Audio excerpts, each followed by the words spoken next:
ઝુલરાય જૂથ ગ્રામ પંચાયત વિસ્તારમાં બેન્ટોનાઇટ ખનિજની ચોરી અંગે રજૂઆત.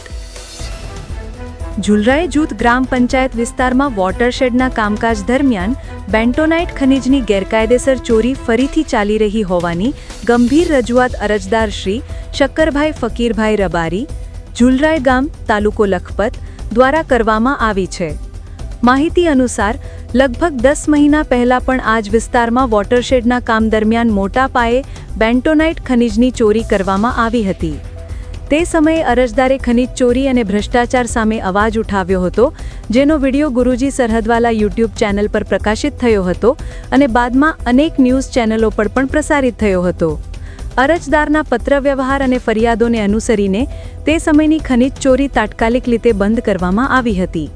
પરંતુ હાલમાં ફરીથી ઝુલરાય વિસ્તારના વોટરશેડના કામ દરમિયાન બેન્ટોનાઇટ ભરેલી ટ્રકો દ્વારા ખનિજની હેરફેર કરવામાં આવી રહી છે. તારીખ 07/10/2025ની રાત્રે લગભગ 12:30 કલાકે ટ્રકો દ્વારા ગેરકાયદેસર રીતે ખનિજ સપ્લાય થતા જોયા ગયા હોવાનું અરજદારે જણાવ્યું છે.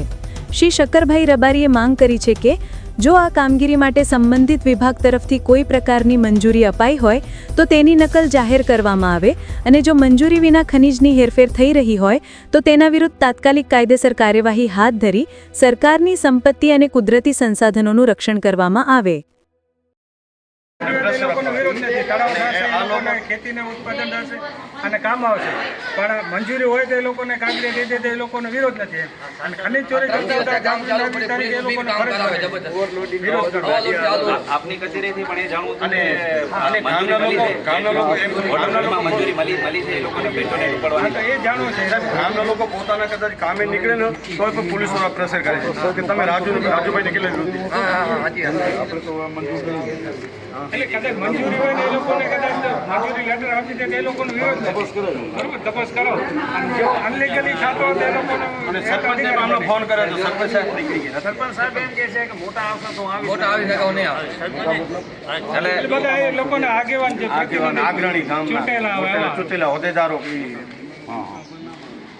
મોટા તો સાહેબ એમ નહીં. અમે નાના દેખાઈએ ને, અમે છીએ ભલે મોટા પણ અત્યારે 53 જણા યુવા શક્તિ અત્યારે આ જગ્યાએ આવી છે. પહેલા આ શંકરભાઈ રબારી જે રહ્યા, પહેલા 10 મહિના પહેલા મેં શંકરભાઈ રબારી લાખીએ અમે 3 જણાએ કામ બંધ કરાવ્યું હતું એ લોકોનું, આજથી 10 મહિના પહેલા. આજે જે છે આજ બધા તમામ જાગૃત નાગરિકો પણ આ જગ્યાએ અત્યારે અરજી લઈને આવે છે કે આ કામ બંધ થાય અને જો લીગલ હોય તો એ આપણને ઠરાવ પસાર કરેલો આપે, ખબર પડે કે એની અંદર મંજૂરી આપી છે માલ ઉપાડવાની, એમ તો એ લોકોને કોઈને વાંધો નથી. એમ જમીનની અંદર ઘાસ 24 કલાક લોડિંગ ચાલુ છે આપણે બેન્ટોનાઇટનું. અને ગામમાંથી જે કોઈ હાજર હોય સાહેબને રજૂઆત તમારામાંથી નજરે જોઈ લો ને, આ લોકો બધા ગયા પણ હતા અને પોલીસ ડિપાર્ટમેન્ટ જે છે એ સાથે રહી અને કામ કરાવે. 2 થી 3 વખત સાથે પોલીસ પ્રોટેક્શન લઈ કરી અને અમને પ્રેશર કરાવે અને બંધ કરતા નથી. અને પોલીસને હમણાં ગામમાં પોલીસને પણ ગામમાં કેવી રીતે ઓલું કીધું રાઉન્ડ મારે જ કરી પ્રેશર કરાવે છે, જે બંધ કરાવે છે. રાજુભાઈ કેટલા માણસને તકલીફ છે, કેટલા વિરોધ છે, કેટલા બંધ કરવા જાય છે. રાજુભાઈ જે બેન્ટોનાઇટની અત્યારે લિક્વિડ સપ્લાયની જે અત્યારે ચોરી કરે છે એ જે છે એ અમને ધમકી આપે છે, પોલીસવાળા શું ધમકી અપાવડાવે છે અને ધાક ધમકી કરીને દબાવે છે કે જે વિરોધી કેટલા છે કે જે છે મારા સામે કેટલા આવે તો મને ખબર પડે એમ. એટલે આવી આવી દાદાગીરી જે છે એ કરે નહીં ચલાવી.